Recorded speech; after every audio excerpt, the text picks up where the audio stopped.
Good morning बच्चों। नवाम को डिजी lesson में आप सभी का स्वागत है। आज हम कक्षा 4 पर्यावरण का पाठ 4 पढ़ेंगे।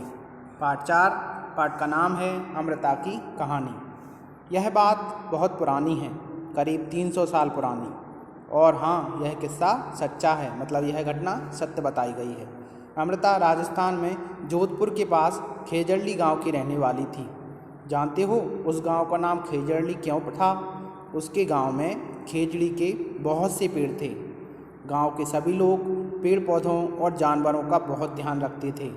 गांव में बकरियां, हिरण, खरगोश, मोर और न जाने कितने जानवर बिना किसी डर के घूमते थे। गांव वालों को बुजुर्गों की कई बातें आज भी याद थीं। उनका कहना था कि अगर पेड़ हैं तो हम हैं। पेड़ और जानवर हमारे बिना रह सकते हैं, पर हम उनके बिना नहीं रह सकते। उनके बुजुर्गों की बातें बिल्कुल सही थी बच्चों, कि हम पेड़ और जानवरों के बिना नहीं रह सकते। पेड़ पर्यावरण संतुलन के लिए बहुत ज़रूरी हैं। पेड़ों से ही हमें हमारी प्राणवायु ऑक्सीजन प्राप्त होती है। यदि हमें ऑक्सीजन नहीं मिलेगी तो मनुष्य जीवित नहीं रह सकता। आगे देखते हैं। अमृता के दोस्त। अमृता सुबह सुबह उठकर अपने सारे दोस्त पेड़ों से खुशी से मिलती थी। उसके दोस्त कौन थे? पेड़ थे। अमृता के लिए रोज़ उनमें से एक पेड़ उस दिन के लिए खास होता था। वह हर दिन एक पेड़ को अपना खास दोस्त बना लेती थी। वह उस पेड़ से लिपटकर उसके कान में धीरे से कहती, दोस्त, तुम सुंदर और ताकतवर हो। तुम ही हो जो हम सबका ध्यान रखते हो। इसके लिए धन्यवाद। मैं तुमसे बहुत प्यार करती हूँ। तुम अपनी शक्ति मुझे भी दो। मतलब वह उनसे कहती थी कि तुम मेरे बहुत अच्छे दोस्त हो। तुम हमें मीठे मीठे फल देते हो, औषधियाँ देते हो, ऑक्सीजन भी तुम ही देते हो, हमारी प्राणवायु। और तुम बहुत अच्छे हो। मेरे सबसे अच्छे दोस्त तुम ही हो। मैं तुमसे बहुत प्यार करती हूँ और तुम अपनी शक्ति मुझे भी दो। अमृता की तरह गांव के दूसरे बच्चों की भी पेड़ों से दोस्ती थी।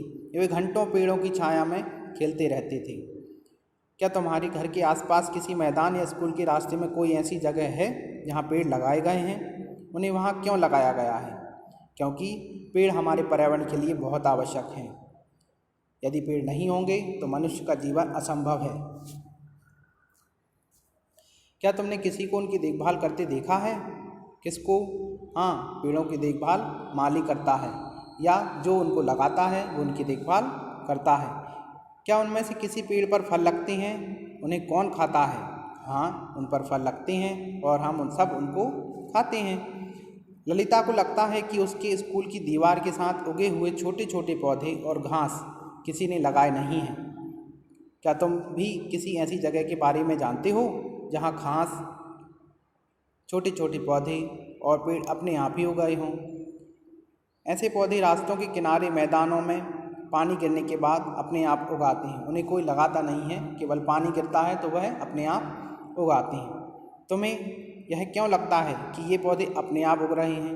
क्योंकि उन्हें कोई लगाता नहीं है, वे अपने आप ही उगते हैं। पेड़ खतरे में। समय बीतता गया। अमृता बड़ी हो गई। एक दिन वह अपने पेड़ों से मिल रही थी। तभी उसने देखा कि गांव में कुछ अनजान लोग कुल्हाड़ी लेकर खड़े हैं। पूछने पर पता चला कि वे राजा के आदमी थे, मतलब उन्हें राजा ने भेजा था।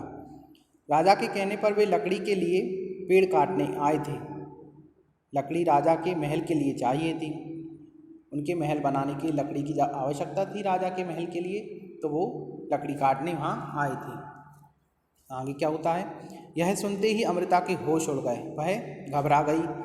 उन आदमियों ने जिस पेड़ को काटने के लिए चुना, अमृता उस पेड़ से लिपट गई। जिस पेड़ के लिए वो काटने जा रहे थे, अमृता जाकर उससे लिपट जाती है। उन लोगों के डराने धमकाने पर भी वह नहीं हटी।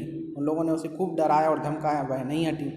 राजा के आदमियों को राजा की बात तो माननी ही थी, वरना उनकी अपनी जान चली जाती।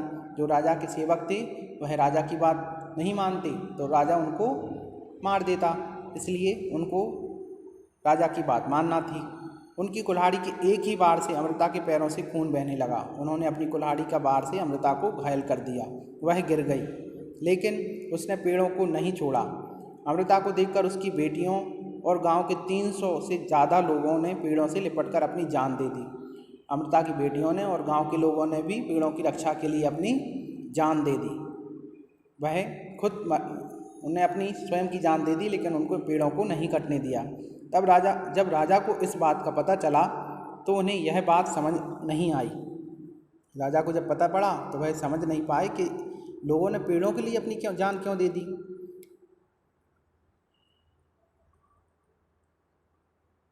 पेड़ों के लिए अपनी जान, कि लोग पेड़ों के लिए अपनी जान भी दे सकते हैं। वे खुद वहाँ आए और स्वयं लोगों का पेड़ों के प्रति प्यार देखा। जब राजा को यह बात पता चली कि लोग पेड़ों के लिए अपनी जान दे रहे हैं तो वे स्वयं वहाँ पर आते हैं और देखते हैं।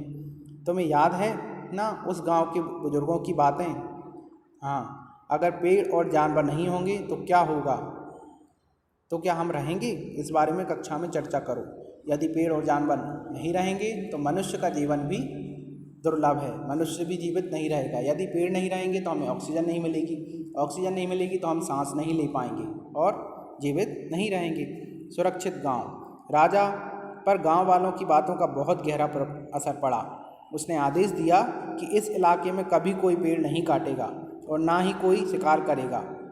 आज 300 साल बाद भी यहाँ के लोग जो बिश्नोई कहलाते हैं, वहाँ के लोगों को बिश्नोई कहते हैं, बिश्नोई समाज के हैं, उनको बिश्नोई कहा जाता है, कहलाते हैं, पेड़ों और जानवरों की रक्षा करते हैं। वे आज भी पेड़ों और जानवरों की रक्षा करते हैं। रेगिस्तान में होते हुए भी यह इलाका आज भी हरा भरा है। जानवर बिना किसी डर के इधर उधर घूमते हैं। रेगिस्तान होने के बाद, रेगिस्तान में पेड़ पौधे नहीं होते हैं, वहाँ की मिट्टी उपयोगी नहीं होती है, वहाँ पर रेत ही रेत होती है, लेकिन आज भी वहाँ पर पेड़ अधिक मात्रा में पाए जाते हैं। जानवर बिना किसी डर के इधर उधर घूमते हैं। तुमने तीसरी कक्षा में जिस पेड़ से दोस्ती की थी वह अब कैसा है? तुमने यदि कोई पेड़ देखा था या तो उससे मित्रता की थी या तुमने अपने घर पे कोई गमले में पौधा लगाया था, वह अब कैसा है उसको देखो। इस साल एक और नए पेड़ से दोस्ती करो या इस साल एक और नया पौधा अपने घर पे लगाओ। अपने दोस्तों को क्या तुमने साल भर में मौसम के साथ बदलते देखा है? अपने दोस्त मतलब पेड़ को आपने साल भर में बदलते देखा है। आपने छोटा पौधा लगाया होगा, फिर वो धीरे धीरे बड़ा होता है, उसमें फूल आते हैं, फल भी लगते हैं। क्या उस पर फूल आते हैं? हाँ, उस पर फूल आते हैं। फूल क्या साल भर रहते हैं? नहीं, किसी किसी पौधे में फूल साल भर रहते हैं और किसी में नहीं भी रहते हैं। पत्तियाँ किस महीने में झड़ती हैं? पेड़ों की पत्तियाँ अधिकांशतः दिसंबर या जनवरी के महीने में झड़ती हैं और बसंत ऋतु आने पर नई पत्तियाँ उनमें आ जाती हैं। शांति के दादाजी ने बताया कि जब वे छोटे थे तब बहुत सी चिड़िया, मैना आदि दिखाई देती थीं। क्या तुम अंदाज़ा लगा सकते हो कि इन पक्षियों की संख्या कम क्यों हो गई? कोई दो कारण बताइए। हाँ, इनके दो कारण हैं। सबसे पहला है पर्यावरण प्रदूषण, बढ़ता हुआ पर्यावरण प्रदूषण और बढ़ता हुआ ध्वनि प्रदूषण पक्षियों के लिए हानिकारक है।